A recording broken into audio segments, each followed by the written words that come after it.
ready. Are you ready for it? Na, na, na, na, na, na, na, Na, na, na. This should be the intro song.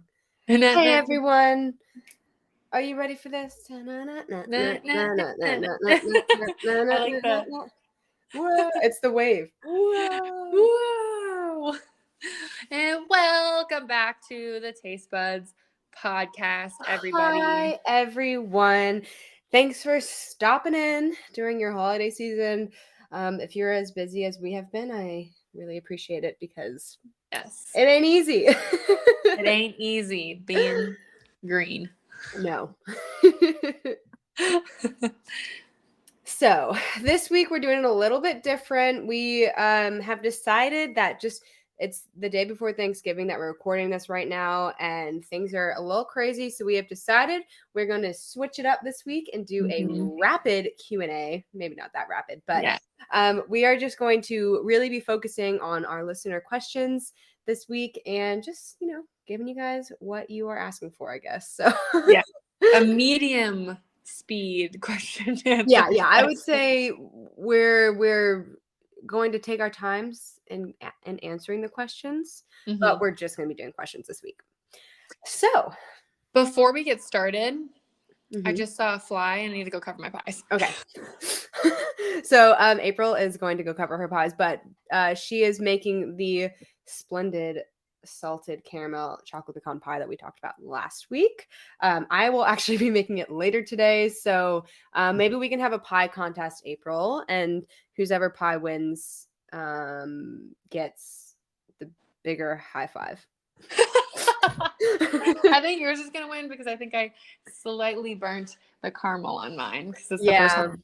Well, I do have extra experience. I've made it for quite a few years now, so but that's actually gonna be so embarrassing if I mess it up though, because now it's gonna be like that would be super embarrassing. I talked big game and then it wasn't good. All right, shall we jump into the questions? Let's do it. Okay. First question of the day: does turkey make you sleepy? Does it have enough tryptophan to make you sleepy, or is it just the post-holiday food coma? Really good question. Very detailed. I like it. Yeah, that is a very good question. So, turkey is often known for having tryptophan. Tryptophan is a hormone that helps create melatonin, which is your body's sleepy hormone. So when you have a lot of tryptophan, it can help create melatonin, help you fall asleep. Turkey does have tryptophan in it, but really not so much that having one serving of turkey is going to really, make you pass out. Looking into it, a normal supplement for tryptophan is around 5 grams. One serving of turkey, which is going to be about 3 to 4 ounces, only has about 200 milligrams, which is just a small fraction of an actual supplement. So it's really not going to do much on its own, but it really is going to be that food coma. When we have a lot of food in our stomachs, it really gives us, there's a lot of stuff going on. Your body's doing a lot of work there actually to kind of digest it, and it can make you pretty sleepy. And just having that full stomach does a lot of, good things, but also if it's a little too full, maybe not so great. So make sure that, if you are trying to avoid that food coma, take your time, eat your meal, check in, see how you're feeling, enjoy your food. But, keep in mind, you can always have leftovers because turkey's always better the second day.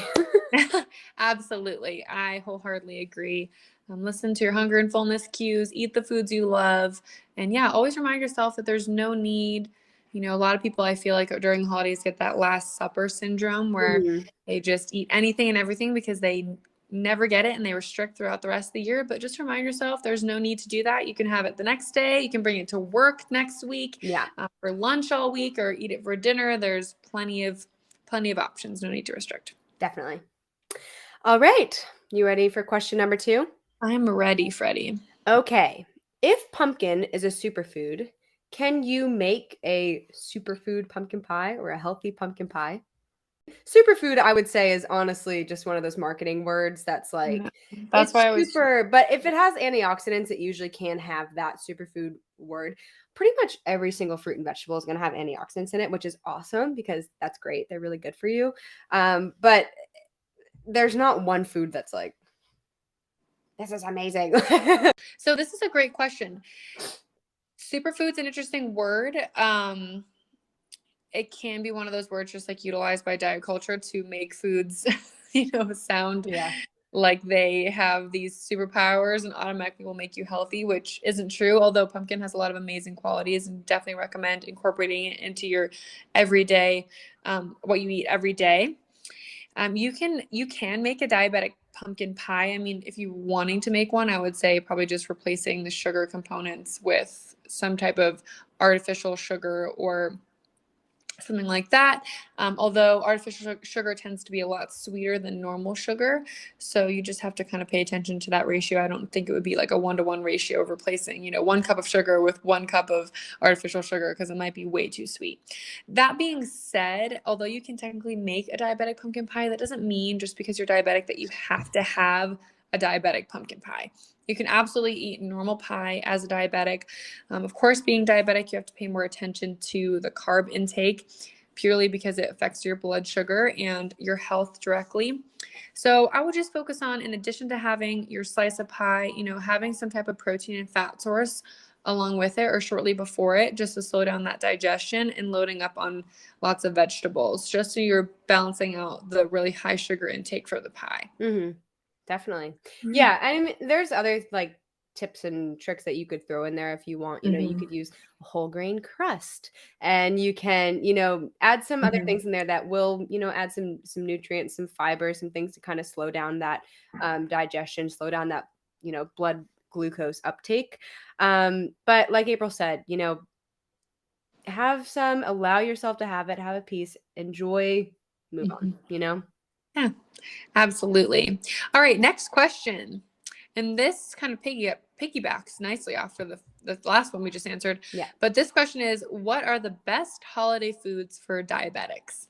We kind of just answered it. Yeah, I think we just answered it, but just in general, holiday foods can work for diabetics. I know it can be, Absolutely. yeah, really, it's hard to kind of approach the holidays. It can be really overwhelming and stressful for, people with other health conditions, or just anyone really that's working on their health. But in general, I really want to stress the point that it's not all or nothing around the holidays. Mm-hmm. It's not just, that black and white of I'm just going to be bad and just going to have, all the foods throughout the whole time that my family's visiting, or all of these things that maybe Mm-hmm. not make me feel good, or maybe won't do very great things for my health, but instead just take it one meal at a time. Really, just hone in. You don't have to worry about what you had before. You don't have to worry about what's coming next. Just enjoy the meal Mm-hmm. that you have. If you can add some things, if you're diabetic, add some protein, add some fat, add some fiber in there that will, balance out that plate. It can be really, really helpful. And then at the holiday too, if you're, it's Christmas dinner, get some protein on there, get some ham, get some turkey, whatever your family usually has. Get some fruits and vegetables on that plate, whether it's Brussels sprouts, green beans, however you want to do it, maybe a side salad, whatever's on the plate. And also feel free to bring food, offer foods that, make you feel good, that, other people will enjoy. If you want to, bring your special sweet potato casserole and your, side salad for everyone to enjoy and share, you can bring that and have it as part of your plate and a lot of other people's plates. I'm sure they'll want it Mm-hmm. too. So don't be afraid to, prioritize yourself, bring what you want, and make that balanced plate, whether it's Mm-hmm. what you've brought it or what's there for enjoyment. Yeah, absolutely. I agree wholeheartedly. I do have a few diabetic clients, and with diabetes, it tends to be just like a little more scientific than maybe somebody who doesn't have diabetes, Yeah. because they do have a comorbidity, but it doesn't have to be something so crazy restrictive or scientific. Definitely do not skip any meals. As a diabetic, you need to absolutely eat at least all 3 meals a day. Mm-hmm. You don't want to be skipping meals in anticipation of a large meal, because that is just going to mess with your blood sugar levels a lot more than if you just ate all 3 meals, or 3 meals and some snacks. Yeah, I definitely. always like to encourage diabetics to drink lots of water throughout the day, especially over the holidays when people tend to drink more fun drinks like alcoholic beverages, which is totally okay. But don't forget about your water intake. That really aids in lowering blood sugar levels. So if you Mhm. just had, a glass of sweet wine, with your pie, I mean, your blood sugar levels are going to be a lot higher. So drink lots of water. Try to get some movement in if you can. Maybe take the family, walk the dog together, walk Definitely. outside, look at the changing leaves, play outside, toss the football around in the backyard with your cousins, whatever it is, try to get some movement in. Yes, of course, build that balanced plate and try to have that protein or fat on there too, but certainly don't restrict or tell yourself that there are foods off limits. Yeah, definitely. Love it. All right. All right, next question. I love this question. How much water do I really need, and can I drink it all at once? Ah, I that think would this be is a coming lot from of someone water. that doesn't like to drink water. That would be a lot of water to drink all at once. Yeah, it would. So the general recommendation is about 3 liters for females and 4 liters for males. However, I always like to say that can change based on the environment you're in. For example, if you live in Arizona like I do, it gets terribly hot over the Mhm. summer. You're going to need to drink a lot more water because it's so hot, it's so dry, and you're sweating. Also, to that regard, if you're living somewhere where it's really cold during the winter, it also tends to get really dry. So you may need to drink more water. You also may need to increase your water intake with depending on how much movement you're getting in. If you're getting Definitely. movement in, you're going to need more water too. So it starts around 3 liters for women and around 4 liters for men. Going up from there based on your environment and your movement. You could drink it all at once, although I feel like that would be kind of difficult to chug 3 liters or 4 liters all at once. Yeah, I mean, I think it's almost the same as food in that sense, though. You don't want to eat all of your food for the day in one meal. I don't think you want to Yeah. eat all of your or drink all of your water for the day at one point. It would probably cause a lot of stomach upset. Also, it's hard to do this, but you can overhydrate. It's really hard to do it. Not that, Yeah. It's not hard. this isn't a challenge. Don't try to do it, but but your body can get overhydrated and it can cause some um like a drop in your sodium.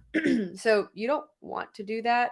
So I would say, yeah, it's not really it's not a good thing. So I would say, take your time throughout the day, bring a water bottle with you, especially during the holidays. Like get a fun cup, get something that you really like Mm-hmm. to have. Personally, I like the suction kind of camelbacks. Like that's my favorite Oh, yeah. water Those are bottle. fun. But I know some people have those like fun glittery cups that they like to have, or Mm-hmm. maybe even just like one of those big Starbucks venti cups of water. Get what is fun for you, fun to carry around, fun Mm-hmm. to have. It's almost like an accessory to your outfit. So get something that you like and fill it with water and just sip it throughout the day. Mm-hmm. Yeah, absolutely. You can add, different things to your water to make it more fun to drink if you don't Hmm. like plain water. I always find that drinking through a straw makes me drink faster. Me That could too. be a tactic too. Yeah. There are a lot of different things you could do. And if you always forget to, you can set a reminder on your phone to say, drink Yeah. water. There's like fun little apps too, like water apps that will remind you if you're really struggling, you're like, I feel like I always forget. You can get a fun little notification on your phone that says, drink up. I have a coworker who sets an alarm to remind herself to drink water. I always It's chuckle because it great. goes off and she just drinks her water. And I'm like, well, if she's drinking some water, I guess I'll drink some Yeah, water it's too. good because everyone remembers, and yeah, it's Mm-hmm. awesome. It's like an office reminder. Yeah. Yeah. All right, let's move on to the next question. Okay. I've also been told oranges have the most vitamin C, but are there other foods? Great That questions. is a great Great questions. question. So yeah, there's a lot of foods that are high in vitamin Mm-hmm. C. Vitamin C is it's known for having that bright orange, red, yellow color. So there's a Mm-hmm. lot of foods that kind of fall into that category. Some of the highest foods though are actually going to be like kale is really high in vitamin C. Bell Bell peppers, peppers, chili peppers, strawberries, yeah, strawberries are awesome. Mangoes have really a lot of vitamin C. So just broccoli. trying to get, yeah, broccoli, which is funny. There's some like green vegetables that have it. So really just in general, if you're wanting more vitamin C, go for just fruits and vegetables in general are going to have a lot of them. Mm-hmm. But the good thing about fruits and vegetables is that they don't usually just have one thing. They have a lot of really Mm-hmm. great things in them. So when you get that big diverse variety of as many colorful, fruits and vegetables and things in your diet and your day to day, you get not only all the awesome vitamin C, but you get a lot of great other vitamins, micronutrients, Mm-hmm. fiber, hydration, a lot of fruits and vegetables have a lot of water in them. So, it's water you can eat. So, just getting that variety in there. And Mhm. I think we talked about it last week, but my favorite way to do it is just every time I go to the grocery store, I pick one fruit and one vegetable that I haven't had very often or I've never used before. So I can kind Mhm. of experiment with it. That's a good idea. Yeah. I do it based on the sales that are going on. Yeah. Yeah. Sales and And I'm like, seasons whichever too. vegetables are on sale, those are the ones I'm gonna choose. Yeah. Then I save money, but then I also have variety. Yeah. Well, in New Zealand, because it's just a, water locked island. It's so hard to import foods that aren't in season. So it's kind of Mhm. great because you are always buying in season. And like for example, you can get berries for a reasonable price for maybe 1 month of the year. The Oh rest my of the gosh. the rest That's of the year wild. I'm buying frozen because it's so hard to get. But it's cool because you do actually get to buy Mhm. seasonally and you actually get to go, okay, this is what's in season right now and I haven't had it in a while, so let's get some fresh whatever. But yeah, it's awesome. That's awesome. Yeah. All right. Next question. Oh, is it my turn? Yeah. Is dark chocolate better for you than milk chocolate? Oh, these are is blank better for you than blank are always such. I feel like people expect a yes or no answer, but they're a Mhm. lot more complicated than that. Yeah. So I'm going to start off by saying this. Technically, dark chocolate is lower in fat content than milk chocolate. Take that as you will, but that doesn't necessarily mean that dark chocolate is better for you than milk chocolate, because if we're talking about, maybe you only like milk chocolate and you think dark chocolate's too bitter and you don't like it. Well, don't force yourself to eat something you don't like. I'd rather you just eat the milk chocolate and move on your merry way than forcing yourself to eat something you don't like. So yes, it's lower in fat content, but that doesn't necessarily mean that it's better. So lean into your cravings. If you're craving something that has milk chocolate on it, just eat that and satisfy your craving and move on, and don't, make yourself feel guilty for it. Yeah, definitely. I feel like there's this concept that I've talked a lot with clients is that food doesn't have to be 100% perfection or super Mm-hmm. extremely healthy to give you health. There's foods that maybe you wouldn't say, okay, this is a healthy food, but it's still benefiting you. It's still giving you fat and carbs and protein. Not, I wouldn't say chocolate's giving you very much protein, but fat and carbs and there's antioxidants in all chocolates. But things that it's giving you that is still, just because it's just like one of those things that you're like, oh, it's candy. It's Mm-hmm. actually still giving you energy. It's giving you things that you can use. Yeah. So Satisfy your yeah, cravings. Yeah. so keeping in mind that just all food has energy that your body's going to use. So it's all useful, whatever it is. So yeah. Yeah, absolutely. And that's why I like to say all foods have a purpose, because then it's like, well, it's not bad. It's just has a purpose because, I freaking want some chocolate right Yeah. now. That's the purpose. Exactly. Yeah. And in the grand scheme of things, I think I've noticed when it comes to eating healthy and when people start to diet, is that they get very nitpicky and they're like, well, if I change this one thing, if I convert all my chocolate to dark chocolate, then it's going to fix all my problems. And it's really not. Hmm. Um, what matters more is in its entirety what you eat every day, all year long, versus that one time you ate milk chocolate instead of Yeah, dark definitely. Definitely. chocolate. Okay, next question. Is Truvia better for you than natural sugar? Oh, that's it. Yeah, I that's did it. like a breathe in to read the rest of it, but that's That's all. it. I'm assuming that natural sugar is, they're saying like white sugar, like sugar cane. Yeah, I would say probably like granulated sugar. Yeah. Okay, so this is kind of the same thing that we just talked about. Is one thing better than the other? Hmm. Different strokes work for different folks, everyone. So like some people are going to need, like if you're diabetic, if you are, having to watch sugar intake, if for a certain condition or something, yeah, Hmm. Truvia might work better for you. So yeah, Truvia is going to be a no calorie sweetener. There's a lot of those out there. There's Truvia, there's stevia. Truvia is part of stevia, but there's Yeah. a lot of different brands out there. And if they work better for you, use them. There's not, there's no research out there that's going to say going to kill you. Mhm. So if you want to use those, go for it. But other, white sugar also isn't going to kill you, I Mhm. promise. And it's just everybody's different. And we actually talked about sugar. Was it our last episode we talked about sugar, or the A episode couple, before a that? couple before, yeah. We talked about artificial sugar versus natural sugar. And like we talked about before, it's all personal preference. I know I mentioned before, when I get beverages like from Starbucks, I always get the sugar-free or the artificial sugar versions, because if Mhm. I drink those, I just feel better on the inside. Like, I feel like I have more energy. I don't have as much bloating. I have my GI tract handles it better. Mhm. But when I'm eating, things like ice cream or pies, like the pies I'm making, I'm using real sugar because I feel like it tastes better and that makes me happier. Yeah. And that's just my personal decision. And yours may be different. Kelsey's is different than mine, and you who's listening right now could be different. It's just all about finding that balance, what makes you feel the best. Definitely. Yeah. All Easy. right. All right. What's next? I'm going to skip that one because I haven't looked it up either. Okay. How do I get fuller hair through diet? I would say making sure, just in general, eating a variety of fruits and vegetables, making sure you're eating protein sources so you're getting a lot of collagen in. Collagen is what you find in your hair, nails, and skin, and that sort of thing, just to promote growth. Yeah. I would say also some omega-3s. Omega-3s are going to do wonders for your hair, skin, and nails as well. But something to keep in mind too is that you can't target your nutrition. Mm-hmm. If Unfortunately. yeah, you can't say, okay, I'm going to eat this meal and oh, my hair's going to look better. Like it doesn't work that way. And sometimes it's just that's what you got. That's just the genetics. That's how Mm-hmm. it turned out. And if you want to do other things like get hair extensions, get other things that maybe they aren't nutrition related, but it just makes you feel better, makes you feel more confident, go for it.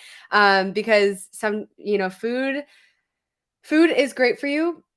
It's not going to fix everything. Sometimes Mm-hmm. it's just your genetics. It's just where you're at. And that's okay. It's okay to say, okay, I've accepted this. Now I'm going to do whatever I want to, Yeah, get to that point. absolutely. And we kind of touched on this, I think, in our first or second episode when we talked about collagen supplements. It's important to get a wide range of fruits and vegetables and proteins. You're getting that collagen, you're Mhm. getting that micronutrients, and you're handing your body the tools to use. But you can't tell your body how it's going to use those tools. So your body's going to get those tools. It's going to get the micronutrients and the collagen, but it's going to use it for what it feels is the most important. And that may Mhm. not be your hair. And there's really, like Kelsey said, you can't target it. There's not much you can do, unfortunately. I know a lot of people who want to promote hair growth, like to take prenatal multivitamins, Mhm. just because those are packed with a little more micronutrients than your average multivitamin. So that could be something too. But I think the most important part is just making sure to hand your body the tools that it needs and then letting it take its course. So, eating lots of fruits and vegetables and protein. Yeah, definitely. Love it. All right. I've heard processed lunch meats cause cancer. Can you explain? Also, any other lunch alternatives? Question mark. Yes. Oh. So, lunch meats do contain some nitrates and nitrates, which have been studied. I feel like there's kind of conflicting results to those studies. Some say yes, they do have carcinogens. Some say no, they don't have carcinogens. So I think that the research is honestly almost still out on those. Mm-hmm. But if that's something that you're concerned about and you don't want to have lunch meat, personally, I don't really eat that much lunch meat. Just because I don't really like the flavor and I don't like the texture of it. I think it's kind of like wobbly. Wobbly. But some people do like that, and that's okay. So I would say, go for some of our other alternatives. Try to find some other protein sources. So if you want to do maybe like cheese sticks, or if you want to do fresh meats too, you can definitely cook the food that you want to have and slice it up, pre-cook it, make it into salads, make it into sandwiches, however you want to do it. Do what makes you feel best, and yeah, I think that's the end. Do what makes you feel best and what you want to do. Which is what we say with most things. Yeah. Yeah, the FDA heavily reviews all of these research studies, and those deli meats wouldn't be out for us to purchase this if they caused cancer. So I wouldn't stress about that. Those studies weren't really conclusive. So, but if you are wanting to switch up your lunches, I personally am not a big sandwich person. I don't know. I just never crave them. So I rarely have any sandwiches for lunch. Mm. What I tend to do for lunch is I actually make a lot of what probably people consider more like dinner meals for lunch. So like I'll have a turkey burger or a hamburger, or I'll have a lot of pasta dishes, rice bowls, tacos, fajitas. There's so many different options out there. I feel like it's really hard sometimes to get creative for lunch, but if you just kind of expand your thinking and say, what if this was also dinner? What could I have too? Because there's a lot of options. And if, you know, a lot of people like salads. If you're a salad person, me personally, I never get filled up with salads. But if I do make a salad, making sure to add some protein in there, and maybe a grain source just to fill you up and give you that fiber and that whole grain in there too. So those are great options as well. A wrap. I love wraps. I do want to ask you, so follow-up question, and this is probably our last question, but follow-up question to the one that I just asked. I had a client recently ask for lunch recommendations, low sodium lunch recommendations. They don't have access to a fridge or a microwave. PB&J is my very first thought. Yeah. PB&J without salt added to the peanut butter. If that, you know, you said low sodium lunch options. Yeah. They could do that. And I think maybe using your like snack as a meal idea. I know we talked about that a while ago, and you said you were a big fan of the snack plate. You know, just using different snacks to make up a meal. I mean, a lot of fruits don't have to be refrigerated, so you could bring like an apple, a banana, peanut butter to go with the apple and banana. Yeah, nuts are great. Nuts are a great option. Nuts are great. Classic PB&J doesn't need to be refrigerated. That's a great option. Popcorn for a whole grain if you're looking to add that component. Yeah. I'm also thinking too, if they don't have, so things can be out of the fridge for about 4 hours. So if you get to work at maybe 9 and your lunch is at maybe noon, you've still got time. So if you want to throw in a yogurt cup or a cheese stick, like it's not going to go bad by the time you have lunch. So I thought that was a good idea too. Yeah, that too. Or even like a container with something to heat up. You could do that too if your window falls within that 4 hours. Trying to think of other non-perishables that you could do. You know, you could do some type of bar. Oh yeah, bars. Yes.